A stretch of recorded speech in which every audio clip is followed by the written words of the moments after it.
Hello বন্ধুরা, আশা করি সকলে ভালো আছেন। আজকে একেবারে নতুন ধরনের একটা রেসিপি নিয়ে এসে হাজির হয়েছি। আপনারা বললে বিশ্বাসই করতে পারবেন না যে কাঁচা আমের নাড়ু বানিয়েছি।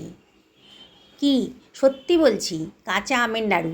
শুনতে অবাক লাগছে না বন্ধুরা? তাহলে শেষ পর্যন্ত ভিডিওটা দেখুন। কত সহজে আর একেবারেই নতুন পদ্ধতিতে কাঁচা আমের নাড়ু আজকে আমি বানিয়ে ফেলেছি। আমি এখানে 1 কেজি থেকে বেশি, এই 1200 মতো হবে, আমি এখানে আম নিয়ে নিয়েছি, কাঁচা আম। আমগুলো খুবই পুষ্ট। এই আমগুলোকে আমি ভালো করে জল দিয়ে ধুয়ে নিয়েছি।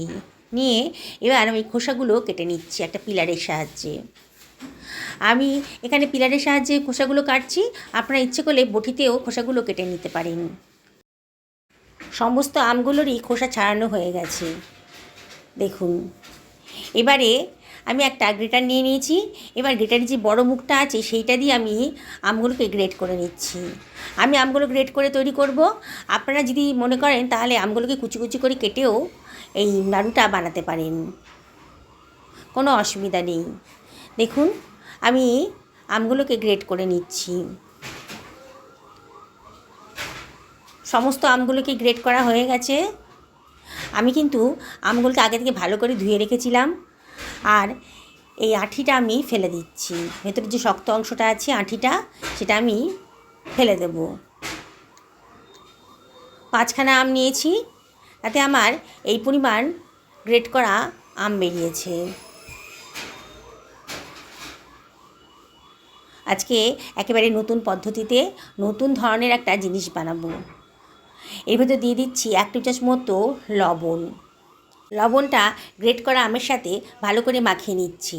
আজকে নাড়ু বানাবো তো, তাই খুব বেশি টক রাখবো না। তাই জন্যে আমের কুচিগুলোকে যদি লবণের সঙ্গে একটু মাখিয়ে না যায়, তাহলে যে রসটা বেরোবে তার ফলে কিন্তু আমের টক ভাবটা অনেকটাই কমে যাবে। দেখুন কতটা রস বেরিয়েছে আমের থেকে। এবার একটা ঝাঁঝরিওয়ালা পাত্রের ভেতর আমি এটাকে দিয়ে দিচ্ছি।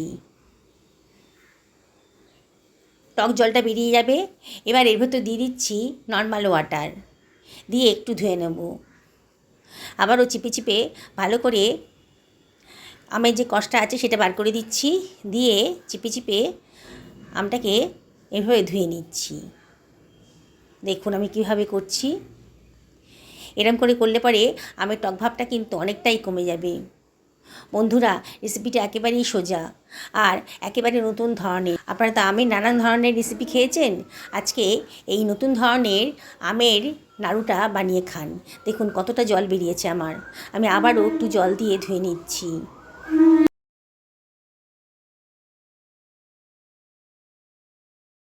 আবারও হাত দিয়ে চিপে চিপে আমের কষটা বার করে নিচ্ছি। এইভাবে 2-1বার ধুলে পরে কিন্তু আমের টকভাবটা একেবারেই কমে যাবে। যতদূর সম্ভব জলটাকে চিপে চিপে বার করে দিলাম।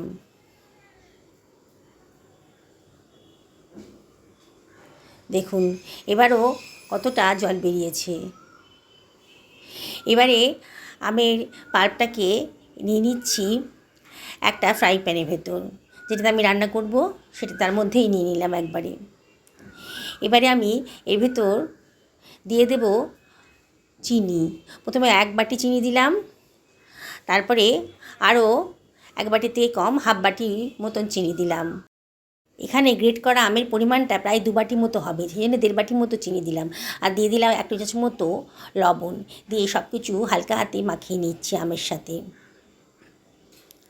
আমের সাথে যাওয়ার ফলেই কিন্তু চিনিটা গলতে শুরু করবে, তাই হালকা হাতে যখন মাখাবো তখন কিন্তু চিনিটা অলরেডি গলতে শুরু করে দেবে।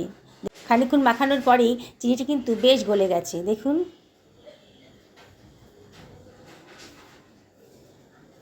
এবারে আমি এটাকে ঢাকা দিয়ে রেখে দেবো আধ ঘন্টার জন্যে।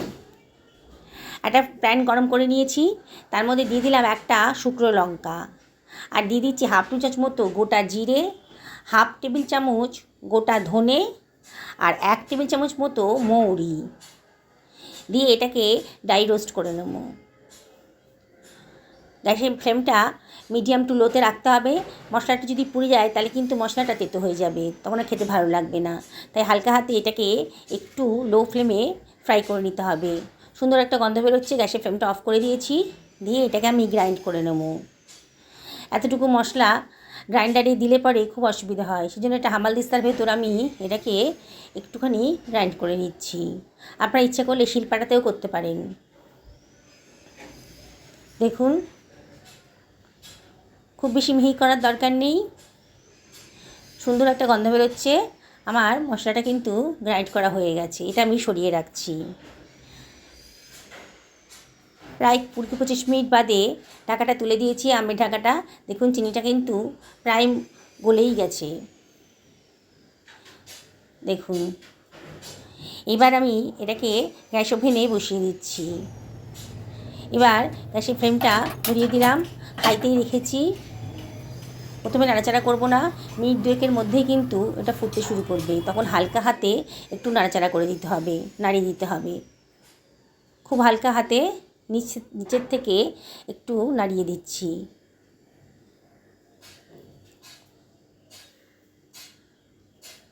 দেখুন, আমার কিন্তু মিনিট 5-6 হয়ে গেছে। এবার আমি এর ভেতর দিয়ে দিচ্ছি 1/2 টেবিল চামচেরও কম হলুদের গুঁড়ো আর 1/4 টেবিল চামচ মতো লঙ্কার গুঁড়ো, জাস্ট কালারের জন্যে, সুন্দর একটা রঙ আসবে।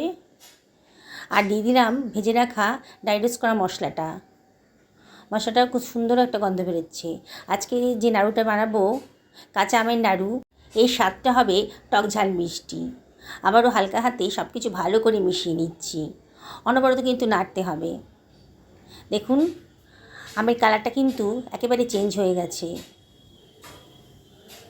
আর বোঝাও যাচ্ছে আস্তে আস্তে পাক হয়ে যাচ্ছে।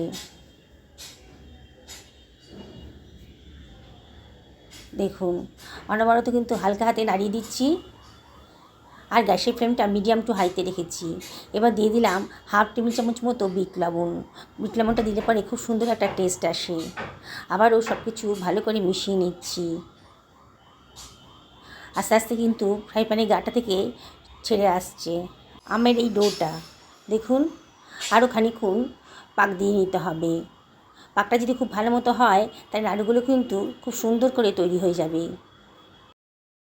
আপনারা তো নানান ধরনের নাড়ু খেয়েছেন, আজকে এই কাঁচা আমের নাড়ু বানিয়ে খান, সবাই তো অবাক হয়ে যাবে।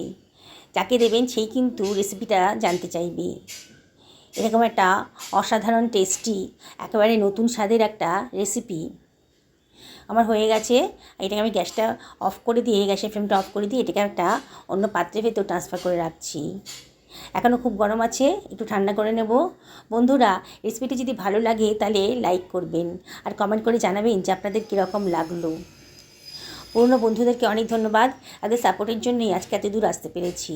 আর নতুন বন্ধুদেরকে রিকোয়েস্ট করবো আমার চ্যানেলটা সাবস্ক্রাইব করার জন্যে। দেখুন, এখন একটু ঠান্ডা হয়ে গেছে, মানে হাতে ধরতে পারছি এরকম। এই অবস্থায় আমি গোল গোল করে পাকিয়ে নিচ্ছি আমাদের সেই বহু আকাঙ্ক্ষিত কাঁচা আমের নাড়ু। দেখুন, গোল গোল করে আমি বানিয়ে নিলাম, খুব বেশি বড়ও করিনি, খুব বেশি ছোটও করিনি। বন্ধুরা, আমি আপনাদেরকে রিকোয়েস্ট করব, অবশ্যই এই নতুন ধরনের রেসিপিটা একদিন অবশ্যই বাড়িতে বানান। এখন কিন্তু আম অনেক সস্তা হয়ে গেছে, আর বাজারে প্রচুর পরিমাণ আম পাওয়াও যাচ্ছে। তাহলে দেরি করবেন কেন? দেখুন, দেখেই খেতে ইচ্ছে করছে না? আর একেবারে নতুন ধরনের একটা রেসিপি। দেখুন, আমার ঠান্ডা হয়ে গেছে, আর কত সুন্দর দেখতে লাগছে, দেখেই কিন্তু খেতে ইচ্ছে করছে। একেবারে নতুন ধরনের একটা নাড়ুর রেসিপি আজকে নিয়ে হাজির হলাম। সকলে ভালো থাকুন, এই কামনাই করি।